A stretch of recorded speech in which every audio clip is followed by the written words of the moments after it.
Hi, I'm Hsing-ay Hsu, and welcome to Midday Musical Moment. 大家好，我是许兴爱，欢迎收看午间琴音。So today's music is the first movement of Mozart's piano sonata K.330, and today's theme is to energize. Let's connect our mind, body, and heart by enjoying music together.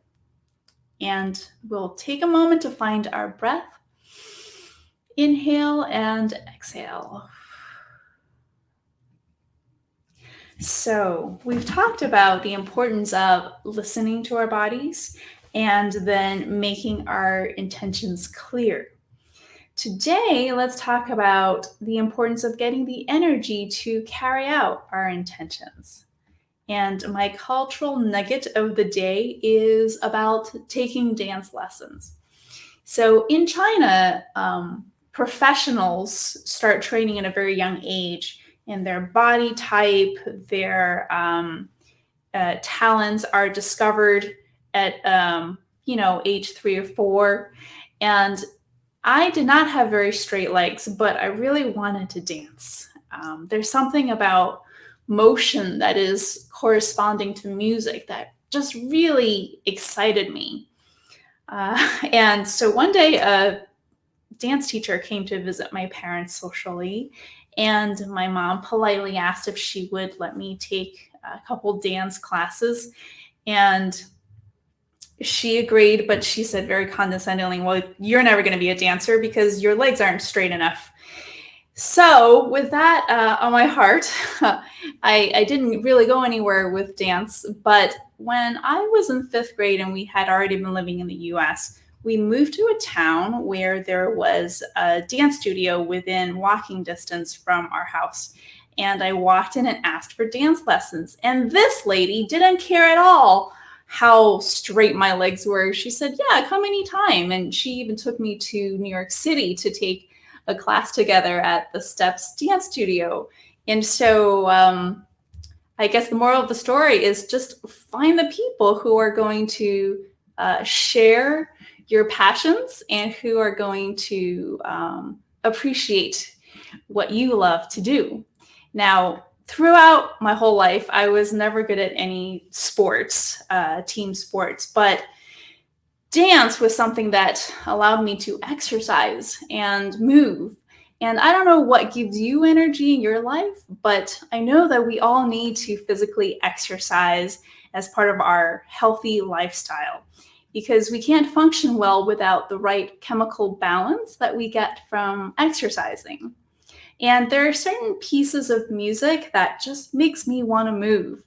In fact, sometimes when I go to a concert, I start choreographing in my head because the musical gestures suggest certain motions to me. Now, this piece that I want to share with you today by Mozart, it has tons of melodies, and they all have very active contours. So hopefully they will also make you want to move and energize. Mozart wrote this sonata at a turning point in his life. So he had this really secure position with the Archbishop of Salzburg, and he really wanted to be in Vienna, which was the capital of the music world at the time. So one day he took this huge risk in resigning his post, and the Archbishop was so furious that he sent a servant to literally kick him in the butt. Yes, that was legal in those days because musicians were lowly servants. Now, Mozart was going to Vienna to find people who valued him, who understood his passions, his aesthetics, who energized him. And he also married Constanza against his father's wishes a year later. And as you listen to me play this piece, listen to how liberated and energized he felt in becoming his own independent person. Consider what makes you happy. Who inspires you? And how do you like to physically move? I first heard this Mozart sonata when I was just 3 years old, when my dad was playing it at home. And I just love the brightness and the clarity. And clarity is, by the way, one of my values. So today I'll be guiding our musical breath work as before with my hands like this. Inhale, expand, and exhale, release. And try to feel all the space that you have inside for your lungs to move with you, to move with the music. If you find yourself breathing at a different pace than the musical pulse, that's okay too. Just close your eyes and keep breathing in and out. And when you feel comfortable enough to open your eyes, then watch the screen and join me, and I'll show you a wide variety of phrasing in today's vibrant piece. Ready?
Okay, so our activity of the week. Sometimes we just need to get out of our head and into our body, move to the music, lift and align our posture so that our internal organs have space to move. And the interesting thing is the less energy we feel, the more we need to exercise and move. And as it becomes part of our lifestyle, I think we actually compound our energy. So take a walk in nature. It's a fantastic way to unwind and let your eyes relax, move all the joints. And if you can't physically go somewhere right now, you can also access your favorite place emotionally and mentally. Remember the 3 favorite places that you were so grateful for in episode 3? You can change the scenery to your story anytime. Now, let's take a moment to notice how you're feeling. Let your physical senses, especially your sense of sound, reconnect you to the present moment and release you from past pains and future worries. If you have more mental clarity, if you feel more ready to engage, and if you feel that your spirit is more uplifted, then you have had a great musical moment today. Share with me what you heard and leave me a comment in my YouTube. Here is an email comment from last week. Thank you, Hsing-ay, for sharing with me. It was beautiful. I love the way you interpreted this movement. Very exquisite sound and delicate touch. I really appreciate what you have done for the webinar. Well, thanks for that encouragement. Next week is our season finale.